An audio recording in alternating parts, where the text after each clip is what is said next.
everyone. My name's Mona, and I'm a grateful recovering addict. Hi, Mona. I'm sorry, and the topic is balancing our life in our recovery. Yeah. Balance and recovery. I thought a lot about this, and there's a lot of things that could be said about balance and recovery. And first of all, I'd like everybody to stand up for a minute. Yeah, stretch. Early in the morning. Okay. Now I want you to stand on one foot. Oh, man. Come on now, Mona. Okay. How long do you think you could do that? About a second. Yeah, okay. And if you look at it, if we stand on one foot, we don't have a lot of really good balance, and we got to use our arms and find a way to steady ourselves. And with 2 feet, you know, you can sit down. Oh, okay. We're going to jump up and down. And in recovery, and just like if we're on 2 feet, you know, we got a lot more balance. We can do a lot more things. We can walk, we could sit, we could jump up and down and run.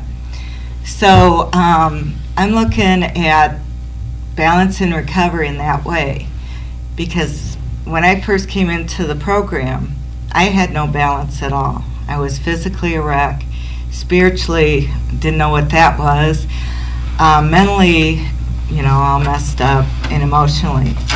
So what I needed to do, in a sense, was balance that out with NA.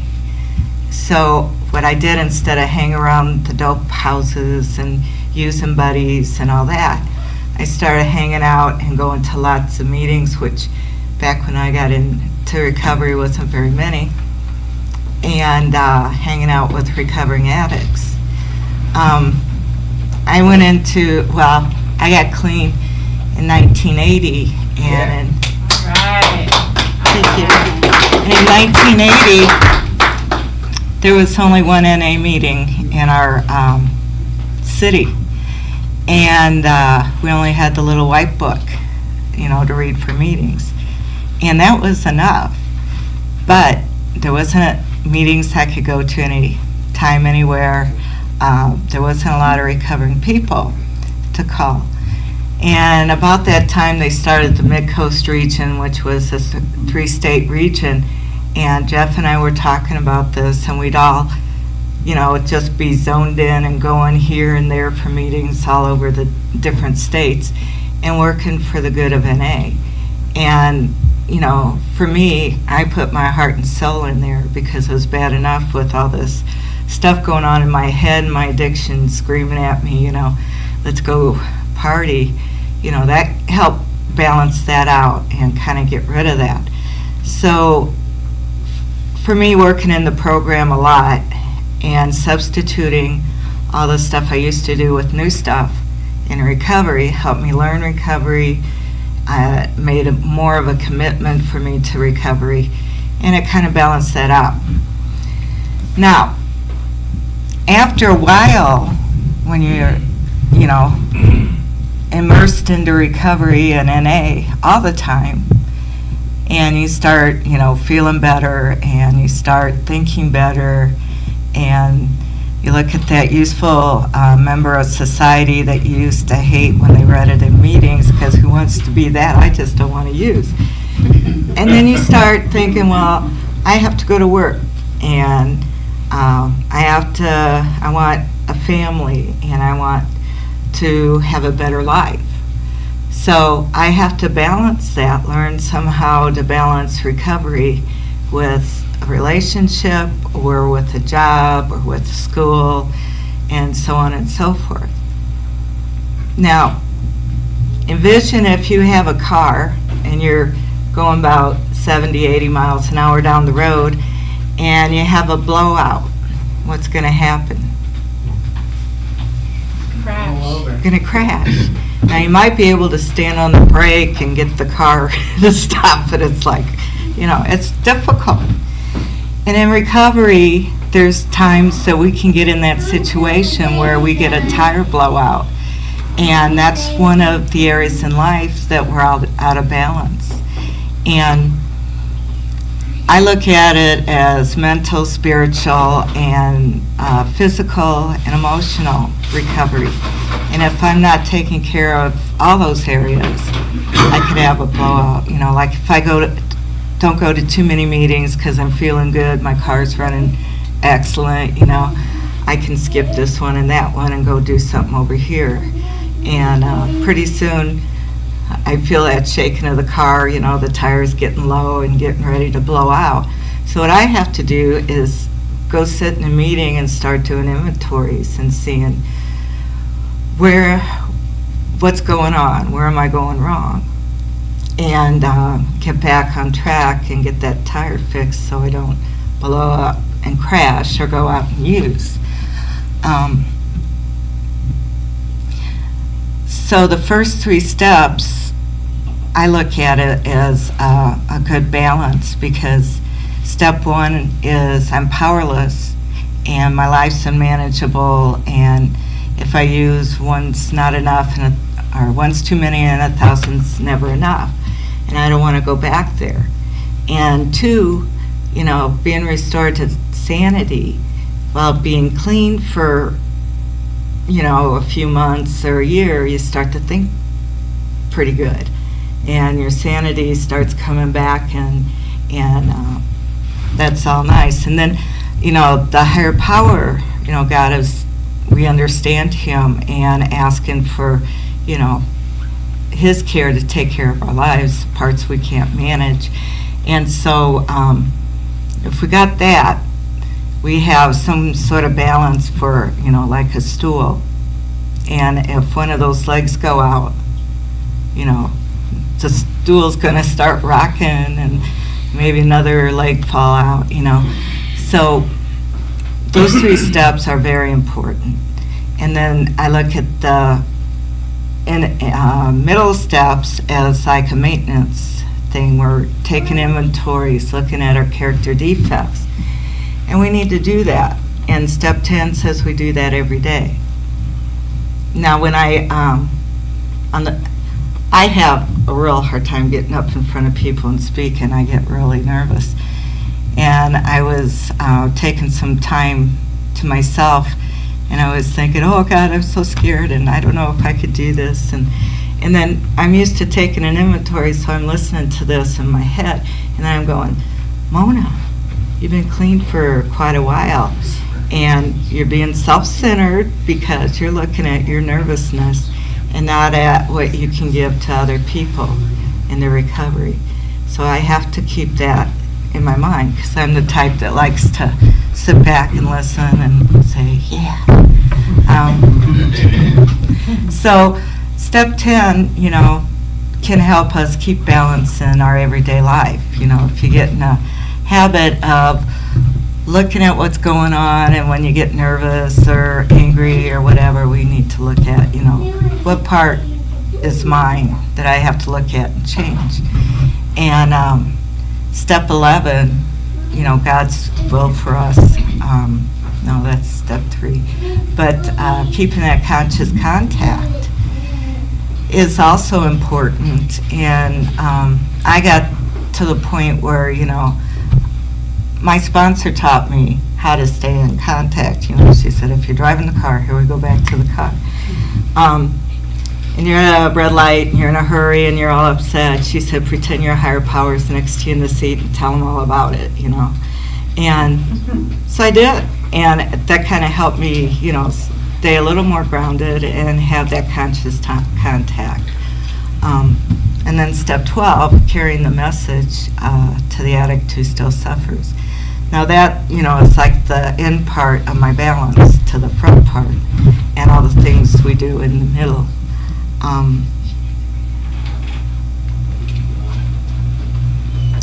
don't know, I'm kind of at a loss right now, so I'll turn it over to Jeff B.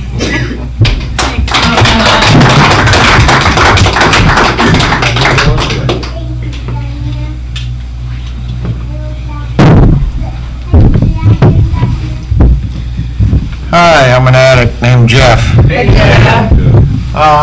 Before I start talking about the topic, I was sitting out there thinking part of it was I went up to the table and looked at all the pictures and history display that Joe put out, and we ought to all be real grateful for Joe and people like him that educate people about where we came from and what it was like. So thank you, Joe. You're welcome. And also in listening to Mona, tomorrow we'll be married 7 years. And, but we've known each other since, we're trying to figure it out, because she wasn't at the first Mid-Coast meeting, but she was there shortly after, so we were trying to figure out when she actually showed up. Well, hence, that's when we would have met, because she was from Peoria, I was from Rockford, Illinois, and but it was probably safe to say that I've known her since early 1983, and if you ever saw it, did anybody here not ever see the movie Forrest Gump? Okay, well then, a little bit about it, that he was, in the movie, of course there wasn't true a lot of it, but, assuming that it was, what he did is he went through all these radical times in the U.S. history, and just showing up and doing whatever he did changed the course of history, all these different events. It was like he would do something and the Watergate burglars got caught, or he did something and, the smiley face wasn't invented, and, it went on from there. But the point I'm getting around to is some of them I knew, and some of them are still alive, know many of the people in those pictures up here that are truly icons in Narcotics Anonymous, and I know many of the people that were the major players in getting our basic text going, like Bo S. and Greg P. and Joseph, and then, like I say, their pictures are up there on the display. But every one of them, and my first sponsor, Matt from Cleveland, and Jim M. from Ohio, helped edit the book, or put it all together in Jim's farmhouse for months. They would just have addicts come there and stay and work on the book, and it's a great story that I'm not going to tell it all here. But every one of them that get a lot of the credit for the book being written have said that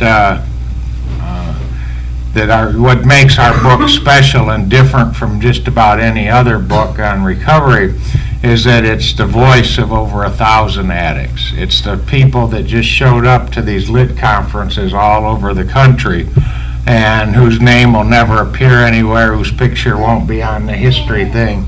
And I just want to point out, Mona was one of those people. When she had 9 months clean, drove down to Memphis when they had an 8-day conference with some other addicts and showed up.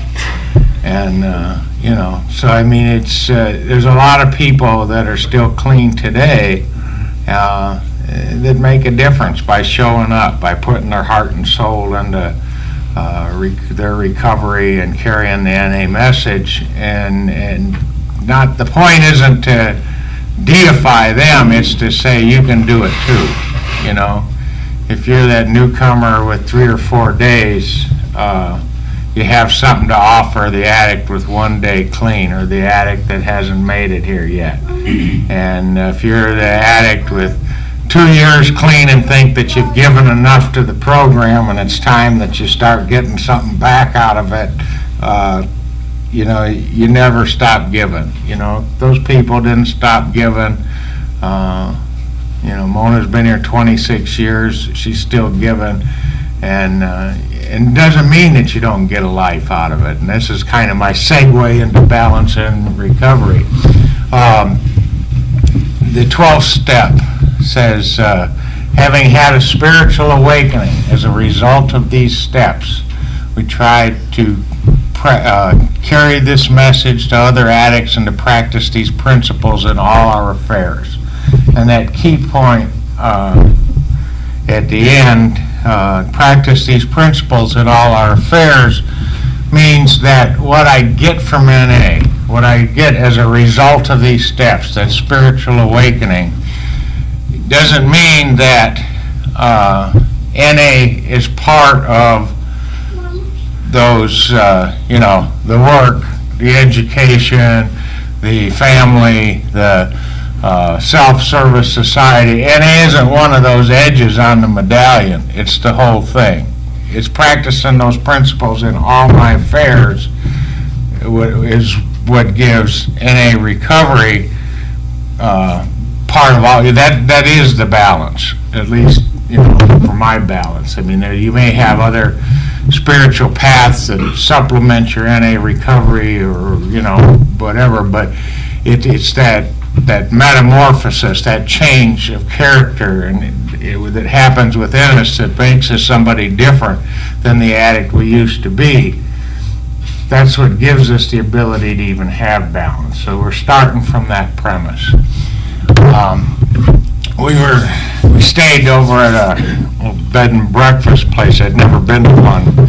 See, I'm experiencing new things in my second half of life. I'm 52 now, and figure I'll live to be 100. So I'm in the second half, just starting the second half. But anyway, there's a little porch area over where we were at and we were sitting out last night and talking about. Kind of started talking about what it was like using, and they were saying, I think back, those memories are still vivid and clear to me about just how damn crazy I was. And some of it is how crazy I acted, behavior, but a lot of it was just that crazy thinking inside. It's scary. I'll think about how, like that movie will come back, and I'll think, man, I'm just lucky to even be here. And I've said that before, but it's like I can go back and think, and I'm like, I'm really lucky to be here. And we were kind of sharing back and forth about that, and then that kind of led into like our early days in recovery. And basically, most of the people I know who've stayed clean, I say a year or more, or 10 years or more, but anyway, the people who have come to NA and are still clean, stayed clean, they didn't have any balance in the beginning, and shouldn't have. I don't know if you could stay clean with a lot of balance, I mean, to me, I went to work, and I went to a meeting every day, and I called my sponsor. I was working steps, and we were trying to get NA going, volunteering for everything in the world, and mainly went to work so you could have enough money to go to the next out-of-town function, and, that was life. It was NA, and there was work, and there was maybe some TV in between, but I don't remember. I think people today, because there is an established network,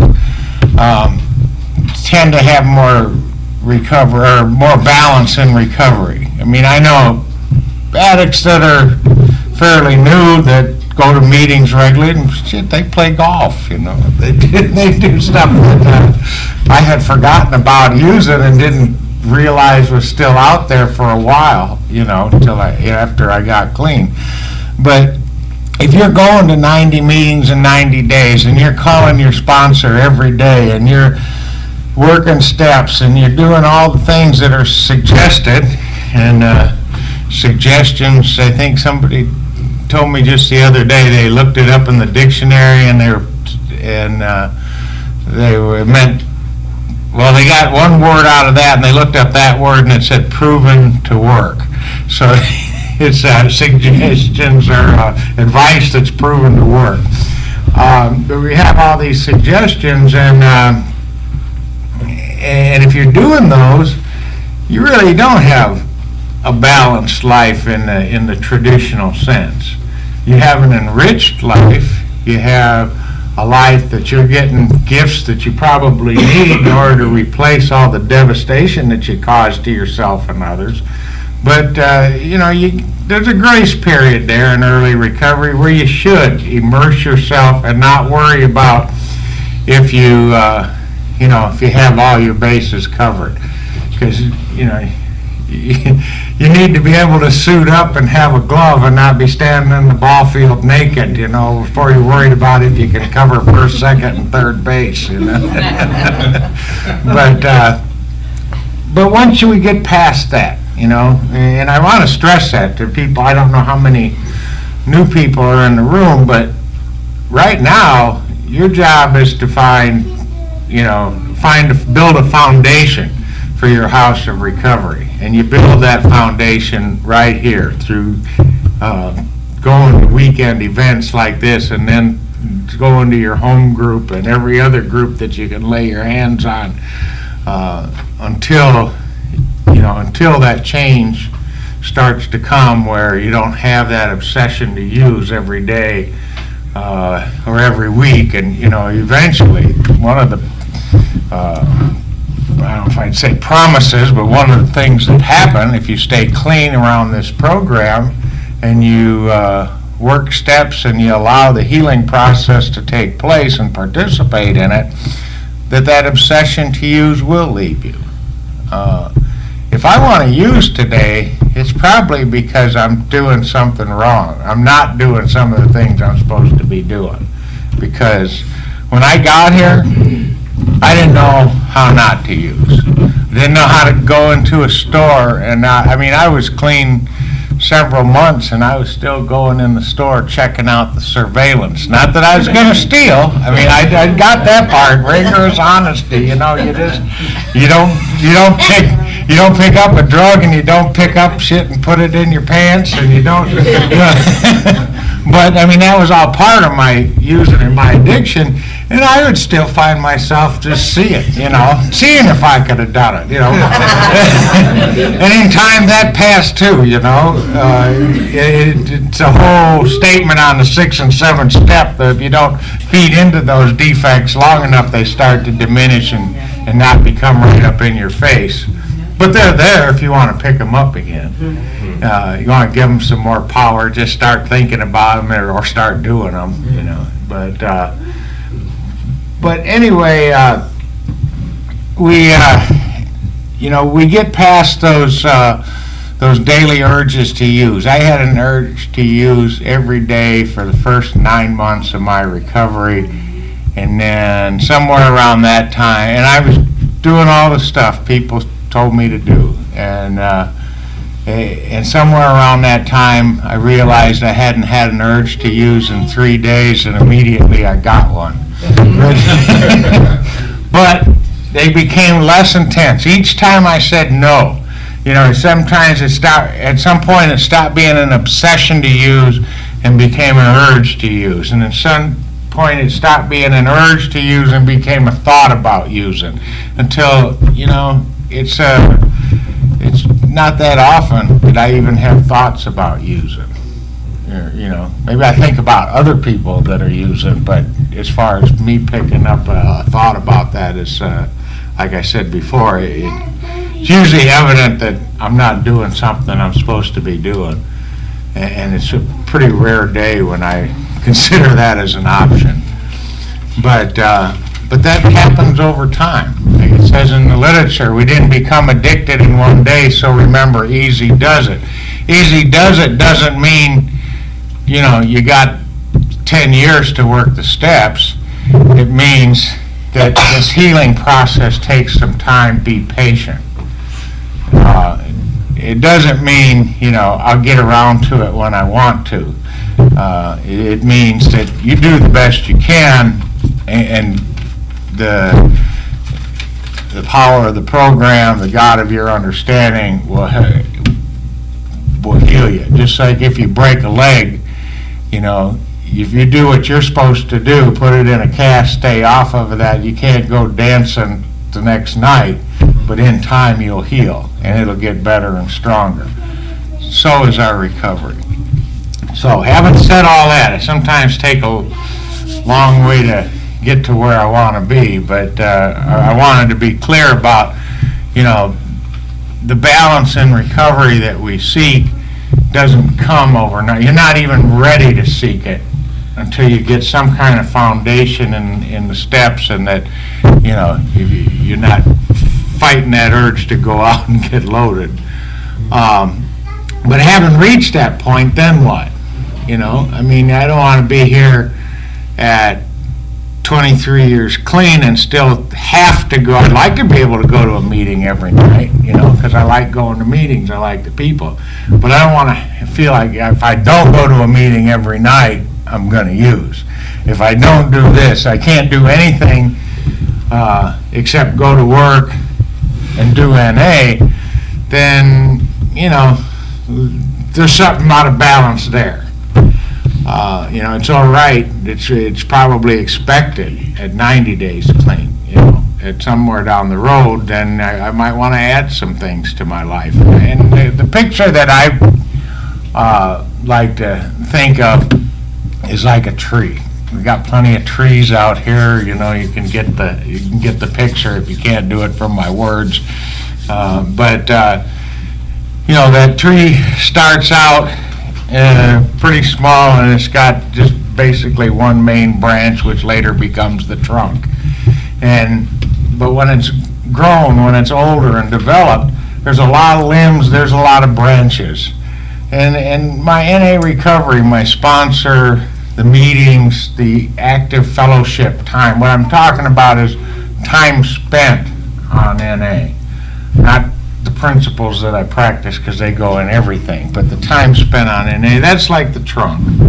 But, you know, life allows me to go out on the limbs and go out on the branches and to go to school and to progress in my job or start a business or get married and have a family or raise kids and do all the things that the rest of the world is out there doing. NA doesn't prevent that, it teaches me how to do it in a better way.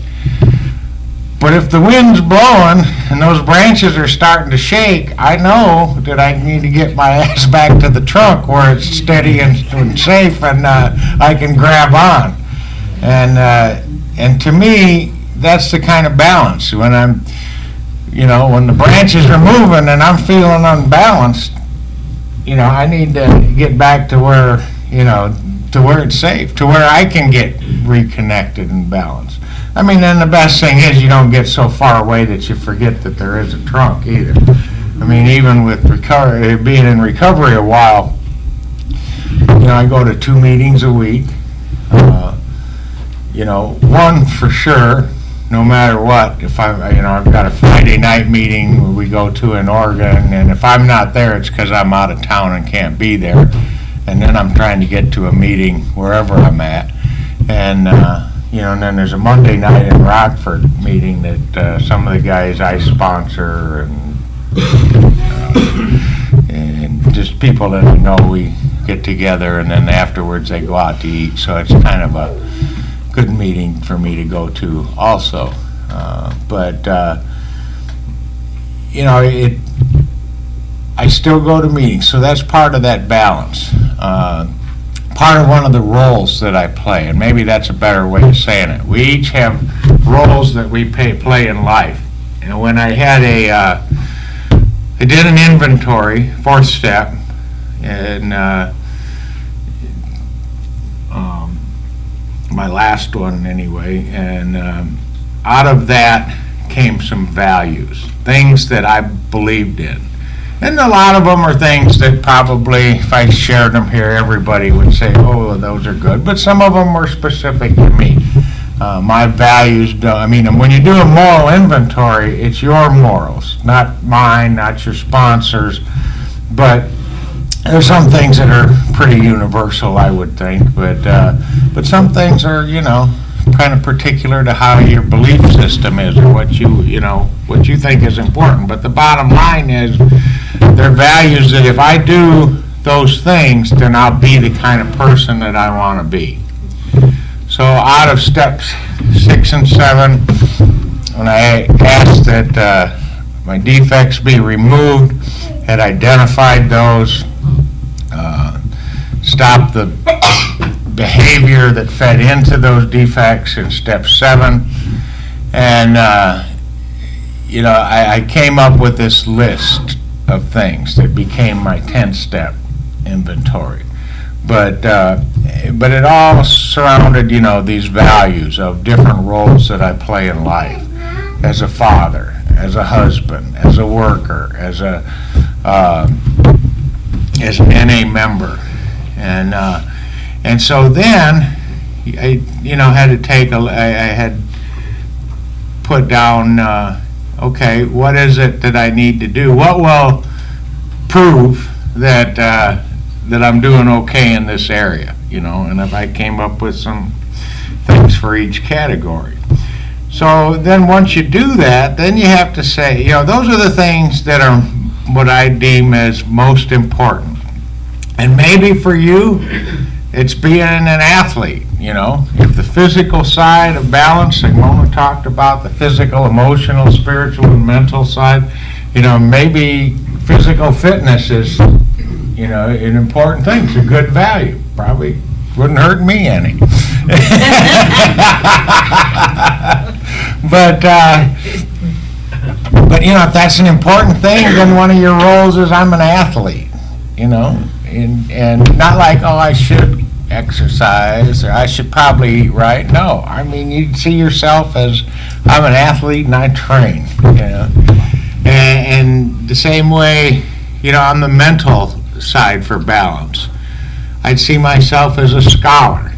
It doesn't matter if I am one. If I see myself, I can become one. And, at 52 years old, I started going to college. And I'll have a degree before, within 2 or 3 years, something like that, 2.5 years, which is, frankly, it's kind of a pain in the ass, but it's having to do all that studying, and then working 10 hours a day and doing, so it's kind of put pressure on that balance. But if it's something that I want that degree so that when I am eligible to retire, or if they close my plant, that I've got some more options that I don't have today.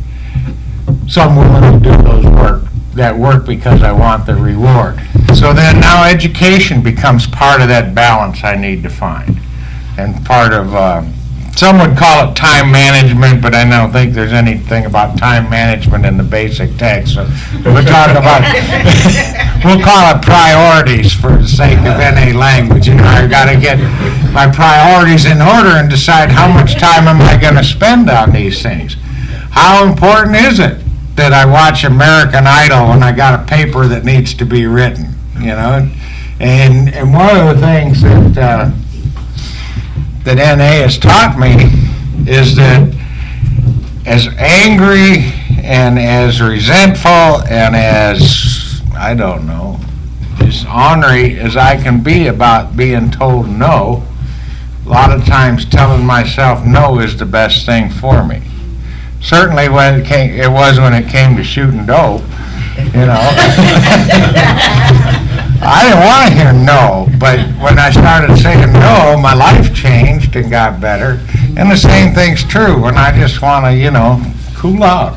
Shit, I work every day. I deserve it, But if I want to get that reward at the end of the road, if I want just the knowledge that comes from, getting an education, forget about any kind of job or anything that's not here yet, just the everyday learning process to help develop my mind. Just like that exercise that develops your body. You feel better, you think better. There's a whole lot of different benefits from that. Well, if I want that, then maybe I need to turn off that DVD or the movie that I'm watching and get down to business and tell myself no. Part of having balance is being able to tell myself no and doing it even if I don't like it, And because I guess if I liked it, it wouldn't be hard to say no anyway. Probably wouldn't even need to tell myself no. It'd just be a choice. But so just to kind of keep going back so I don't lose you on my stories. But so I need to make a plan. I need to find out what's important to me. What are my priorities in life?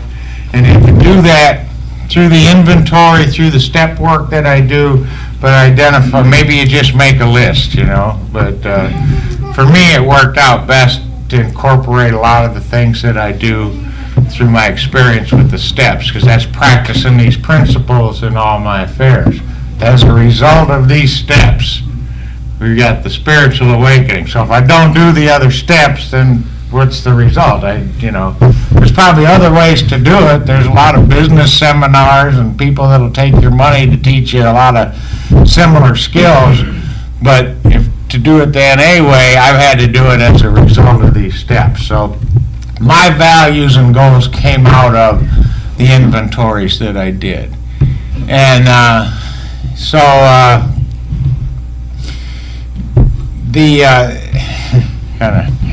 my brain went dead there for a second. So now I've got a plan, or now I've got a picture of where I want to go. It's like, I knew I wanted to come to this convention. I had that picture in my mind. So now I have a picture of what my life should look like if it's the way I want it to be. And now I need a plan to how am I going to get there. So that's where you decide. Okay, if I want an education, I need to spend, a couple hours a day doing that homework or doing the studying for it. If I want to have the house that I live in and the car that I drive and any other, material comforts, then I need to go to work and work, certain amount of overtime in order to get that. If I don't want as much, then I gotta work a little less. And if I can be satisfied with a little, shack by the river, well, I probably can work part-time. But it's just, what do you want? Because whatever you want in life, I can tell you, what Narcotics Anonymous has given me is the knowledge that I can have anything I want. I just can't have everything I want, and I can't have anything I want by not doing anything to get it. So that's why it's important to decide, what do you want? What do you really want?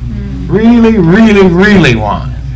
Because then you can make a plan and you can go to it. One of the things that I'm involved with right now, and some of this is, I don't know how much is workshop and how much is just sharing with you a little bit, but one of the things that is pretty exciting for me is I got asked a couple years ago to be on this work group for the basic text where they're putting in new stories, and what that's involved is me reviewing probably 500-600 stories. People, addicts from all over the world, mailed in, wrote their story, and mailed it in. And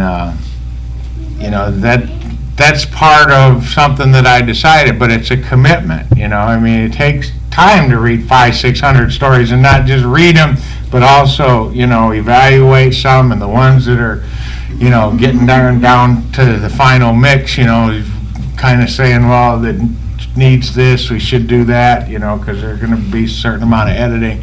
But it's something that I wanted to do. So then that became, one of my priorities. When I make commitments to NA and to other people generally, I try to keep those commitments.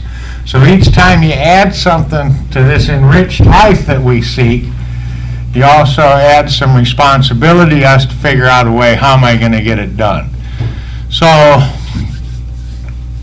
we have our wants, then we make the plan, and then, we try to execute it in a way that we can still have time for ourselves. And part of that inventory that I did some years ago showed that, the biggest failing that I had, because I'd been clean, a number of years when I did that inventory, I wasn't still out shoplifting or picking up pistols or doing all the stuff that I did when or that was my recent past when I did my first inventory. But what came out of it was that I didn't love myself enough. And so one of my 7-step affirmations, or whatever you want to call it, statements, declarative statements, is that, that I would treat myself with the same love and respect that I would anybody I hold in high regard. And that, so as a result of that, it means that sometimes I do say no to NA. There was a time when I didn't think you could ever say no to NA. But today, sometimes I do, and it's not out of self-centeredness, it's out of self-preservation. But at the same time, if I'm doing nothing and somebody asks me to help out or show up, and I say, no, that's not what I'm talking about, let me be clear here. But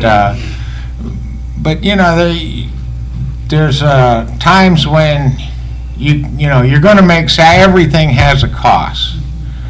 And, if you want to do a lot of service and you want to raise a family and you want to go to college and you want to go to work and get that manager's job or, whatever, it gets back to you can't have everything you want because something's going to sacrifice.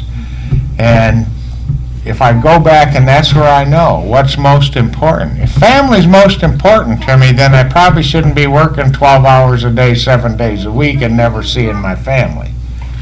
So either I'm lying about my family is the most important or my priorities are out of balance. So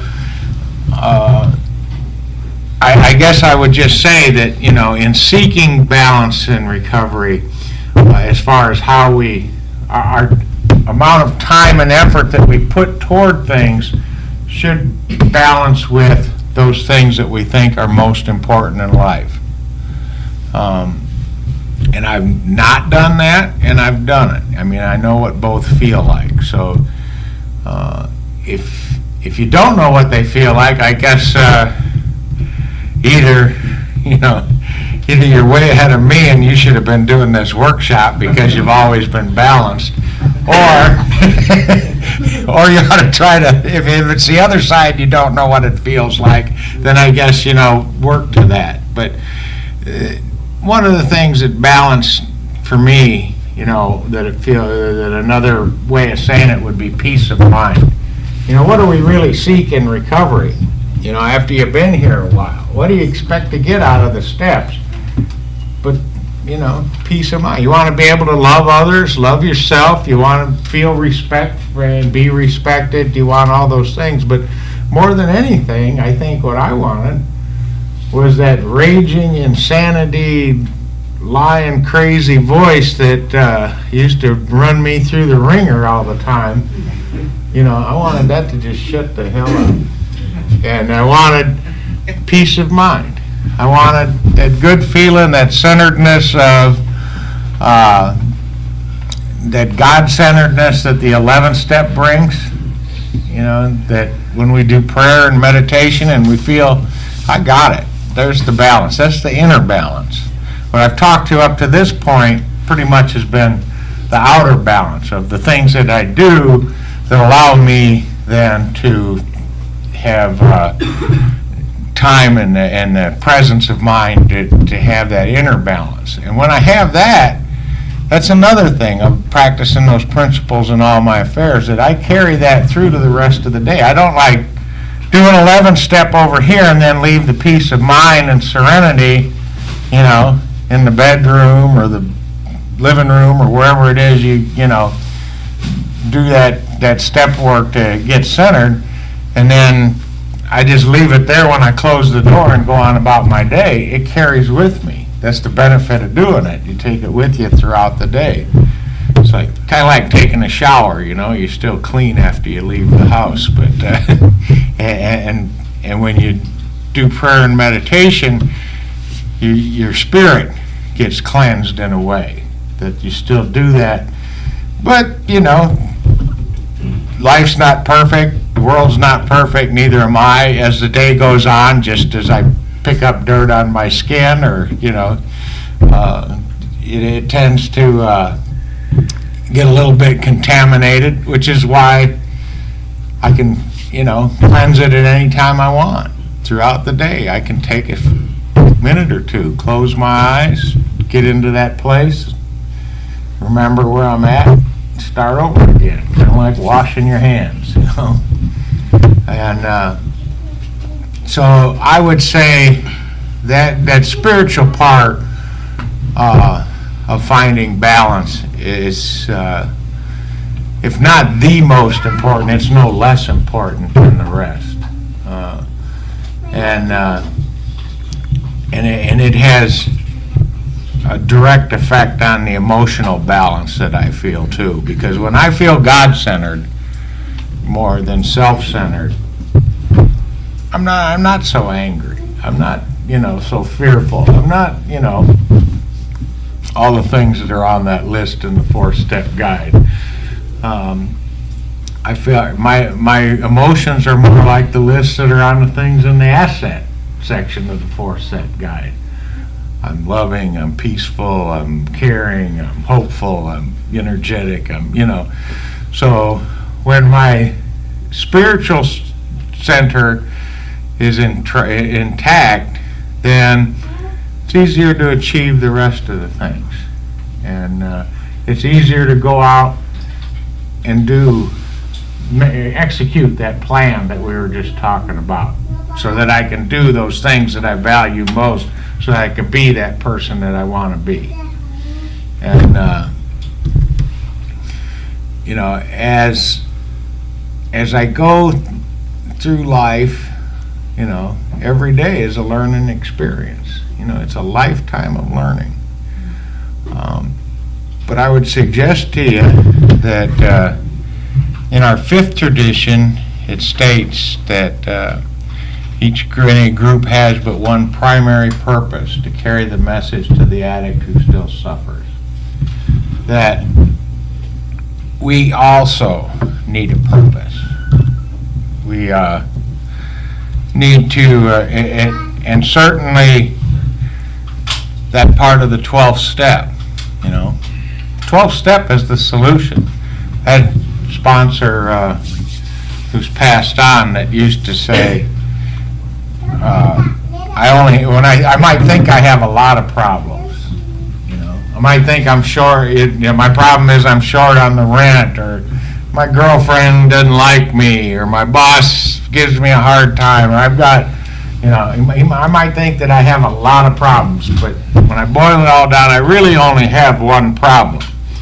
And that's that I'm powerless over my addiction and that my life's unmanageable. And what he was saying was that all of those things in life are only a problem because I perceive them that way. And that's because I'm powerless over my addiction, my diseased thinking, and my life, therefore my life becomes unmanageable. And there's really one solution, and that's having had a spiritual awakening as a result of these steps. We try to carry this message to addicts and to practice these principles in all our affairs.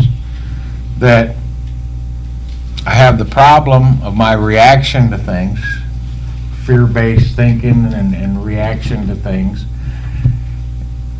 The steps and all in between help relieve me of that and give me a solution, but at the other end of it, the 12th step, says that is the solution.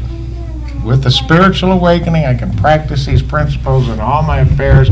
I can teach others what I've learned, so therefore I can learn it better.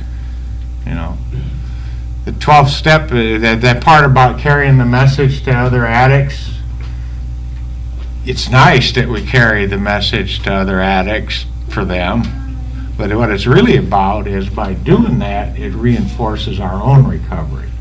The 12th step is a message of how you get better, or I get better, and so that carrying the message, while it benefits others, it really is intended to benefit me.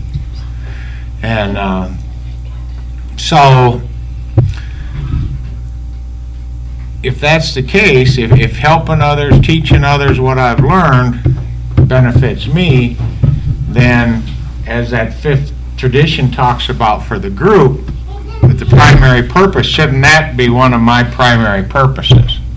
Helping others, practicing the principles that I've received from a spiritual awakening in all my affairs. That ought to be right up there on my list of values of things that I need to do to be the kind of person that I want to be. having a life where you live on purpose instead of by accident is so much better. You know where you're going, you know how to get there, and you know if you're not going in the right direction.